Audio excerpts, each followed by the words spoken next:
सात संगत जी, प्यार से कहना ध्यान निरंकार जी। सात संगत, आज 13 मई के दिन हम इतनी सत्संग आज दूर दूर से भी चल के आई है। सिर्फ दिल्ली ही नहीं, बाकी आसपास के और शहरों से भी। और ये जितना जन समूह आज दिख रहा है वो यहाँ केवल सदगुरु बाबा हरदेव सिंह जी महाराज के प्रेम के वजह से ही इधर है कि इतना जो उन्होंने देन दी इस संसार को और भक्तों को। तो हम श्रद्धा रूप में आज ये समर्पण दिवस पे अपने मन का समर्पण उस सदगुरु को करने आए हैं। दासी के लिए अभी आज बोलना बहुत ही मुश्किल हो रहा है, क्योंकि ना कि सिर्फ एक पिता के बारे में बोलना, पर जो दासी के सदगुरु रहे हैं और जिनकी चरण कमल में दासी पली बड़ी हुई है, एक एक चीज़ जो सीखी है वो उनसे और सदगुरु माता जी से सीखी है। और आज और ख़ास करके वो जो अभी डॉक्यूमेंट्री भी देखी और हम सबकी आंखें उसमें नम हो गईं। सदगुरु बाबा जी को जो पसंद आता था हमेशा वो यही आता था कि किस तरह सत्संग एक साथ प्यार से एक दूसरे के साथ निम्रता के रवैये से पेश आए। और सिर्फ सत्संग में ही नहीं, जब दुनिया में जाएं, इधर उधर किसी के भी संपर्क में आए तो हमारे वर्ड से ज़्यादा हमारे कर्मों में वो बात झलके कि किस तरह हम इस एक ये यूनिवर्सल ब्रदरहुड की बात या ये वननेस की बात, हार्मनी इन वननेस की तरह। और अभी भी जिस तरह बाबा जी के विचार में वो पुल वाला जिक्र भी सुना कि किस तरह हम ऐसे एक दूसरे के मनों तक पहुँचें, किसी के साथ कड़वा ना बोलें। और जब भी किसी ने बाबा जी की कभी भी तारीफ़ करनी तो इतना उनका ये जो हम्बल एक निम्रता वाला जो व्यवहार था, कभी भी वो कोई भी प्रशंसा कर दे उसका क्रेडिट खुद नहीं लेते थे। कहते थे कि हमारी सत्संग की ये सिखलाई है, इसीलिए आप ये जो तारीफ़ कर रहे हैं उसका हकदार मैं हूँ नहीं। तो इतनी बड़ी बात जब सदगुरु खुद कह दें, जबकि करता धरता सभी वो थे, फिर भी ये क्रेडिट पूरी सत्संग को देते थे। कोई भी देखते थे कि मन में किसी के भी ऐसा भाव है जो अगर आंसू रूप में दुख में है, तो वही बात करने को भी एक बार ही पूछा कि इतनी सत्संग में काफ़ी महापुरुष चाहते हैं कि नज़दीक से दर्शन हो पाएँ, आपके मन के भाव रखें, पर इतनी तादाद में संगत होती है तो वो एक एक से वन ऑन वन संभव नहीं। तो दासी ने एक बार पूछा कि वो फिर किस तरह होता है, तो बाबा जी ने एक ही बात कही कि सबके जो मन की बात है वो दास एक सिमरन रूप करके कि जिसके भी दुख तकलीफ जो भी है इस निरंकार से एक अरदास कर देता था कि कोई भी इस संसार में दुखी ना हो, सबको ये एक सहज भाव की अवस्था मिले कि सुख दुख तो लगा ही रहता है दुनिया में, पर किस तरह वो अवस्था कि हम एक सहज भाव रखें, एक विश्वास इस निरंकार पे, परमात्मा पे इतना गहरा रखें कि स्थिति चाहे हमें अच्छी मिल रही हो या बुरी मिल रही हो, पर उसमें सिर्फ निरंकार का शुक्राना ही करना है। और दूसरी बात ये बिल्कुल नहीं सोच के कहना कि ऐसा भी तो हो सकता था जो और अच्छा होता, अभी कितनी बेकार स्थिति में हूँ, इसने मुझे ऐसा बोला। वो कहते थे कि बिल्कुल हमें मन में एक मिनट के लिए भी नहीं सोचना कि ये परमात्मा कुछ ऐसा कर रहा है जो हमारे लिए अच्छा नहीं है,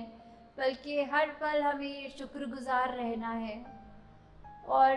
बाबा जी के बारे में या जो जो उन्होंने पूरी सत्संग को हमें ये जो सिखलाई दी है, इसका बयान करते चले जाएं तो बहुत दिन रात लग जाएगी और एक एक एस्पेक्ट फिर भी छूट जाएंगे। तो दासी ने पर्सनल एक्सपीरियंस से जो जो नज़दीक रह के या संगत रूप में भी देखा, तो बाबा जी ने यही चाहा कि किस तरह इस निरंकार का जो आधार लेंगे हम, तो ही हम अपने जीवन में ऐसे कर्म कर सकेंगे जो हमको खुद को भी अच्छा लगेगा और संसार समाज सबके लिए वो अच्छा ही रहेगा। कि किस तरह ये निरंकार परमात्मा ही एक ही चीज़ है, वो सबसे इम्पोर्टेंट भी है और वही है जो है, बाकी सब कुछ सेकेंडरी है। और किस तरह हमें ये नहीं कहना चाहिए कि जब कोई सहारा नहीं है तो निरंकार का सहारा लें, बल्कि पहला सहारा ही वो निरंकार का सहारा होना चाहिए। और साथ ही बाबा जी एक बारी ये भी बोल रहे थे कि मैं बाबा जी के ऑफिस में जाने का मौका मिला उनको पानी देने के लिए, तो एकदम से वो सिमरन कर रहे थे तो दासी दरवाजे पे ही खड़ी हो गई ग्लास और ट्रे लेके। और जब बाद में उन्होंने दासी की ओर देखा और मुस्कुराए, तो दासी ने एकदम पानी ऑफर ही किया और वो शायद मेरे मन के भाव उस तरह उन्होंने उस समय पढ़ लिए कि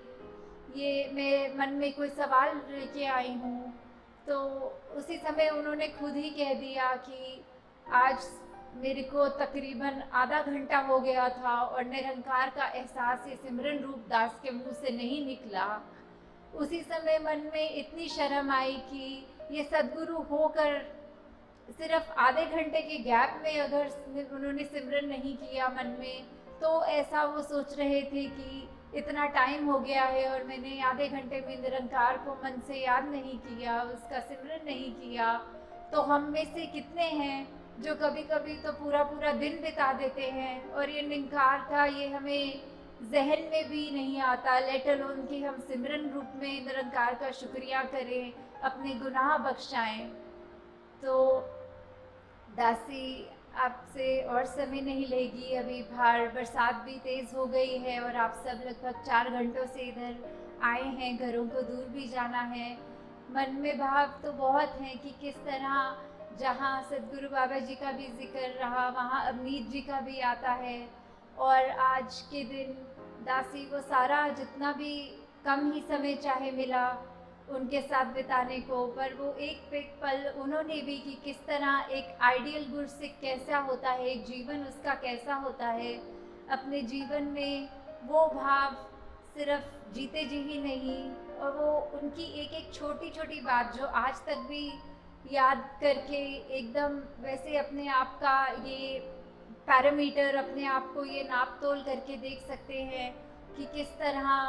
हम सच्चे गुरसिख अगर हैं तो हमारे जीवन में क्या गुण हैं। तो जो आज के दिन 13 मई 3 साल पहले हमने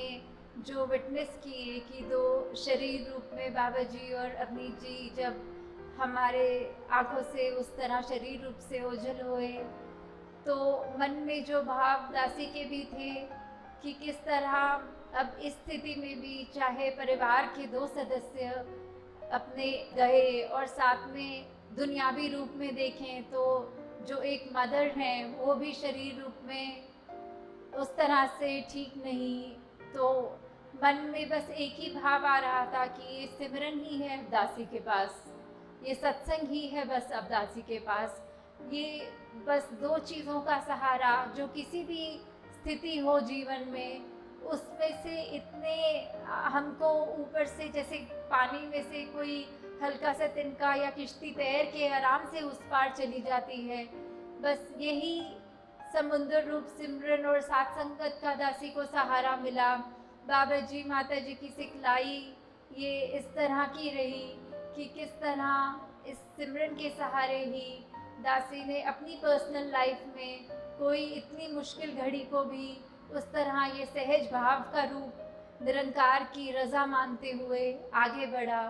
तो दासी आप सबके चरणों में अंत में यही एक अरदास रख रही है कि बाबा जी ने इतना कुछ हमारे लिए अपना खुद समर्पण किया कि सत्संग प्रायोरिटी रहे, सत्संग की सहूलत जो भी अच्छे से अच्छा एक एक से ज़्यादा हर एक को मिलकर किस तरह सबके लिए उनकी ज़िंदगी में थोड़ा कंफर्ट दे सकें। तो हमारा भी अब ये बनता है कि हम बाबा जी का दिया तो कभी भी नहीं दे सकते, पर अपने कर्म रूप में एक सच्चे निरंकारी बन के एक सच्चा समर्पण भाव रख के कि उन्होंने जो जो जब जब भी अपने विचार रूप में कहा या कर्मों में हमने देखा, हम बस उसको अपने जीवन में उतार लें, तो इससे बड़ा ये समर्पण हमारा नहीं होगा। और अब दासी आपके दर्शन अगले महीने की 30 तारीख को ही कर पाएगी, क्योंकि बीच में 1 महीने का टूर है और वो 1 दिन 2 दिन ही दिल्ली को फिर मिलेंगे और उसके बाद एक और 1 महीने के लगभग का टूर है, तो दासी और समय नहीं ले पाएगी। तो आप सब अब दूर दूर भी ट्रैवल करना है सबने, और बारिश का भी प्रकोप बहुत हो रहा है, तो दासी अंत में यही आपके चरणों में अरदास रख रही है कि बस एक सच्चे मन से सिर्फ आज की सोशल मीडिया के युग में अगर हम सिर्फ बाबा जी की फ़ोटो लगा के अपने इंस्टाग्राम पे, व्हाट्सएप पे या फेसबुक पे उसके और 2 लाइनें कोई अच्छी सी लिख दें, ठीक है, मन में भाव है तो वो भी मुबारक, पर सच्चे रूप की श्रद्धांजलि उस दिखावे में नहीं है। सच्चे मन में सिर्फ वही समर्पण है जो हम अपने जीवन को प्रवर्तन करेंगे, जो हम अपना मन प्रवर्तित करेंगे कि किस तरह हमारा चेंज ऑफ हार्ट जो अब सिर्फ प्यार, विशालता, नम्रता ऐसे सारे गुणों को अंदर रखे और कुछ हमारी ज़िंदगी से ना झलके। साथ संगत जी, प्यार से कहना, धर्मकार जी।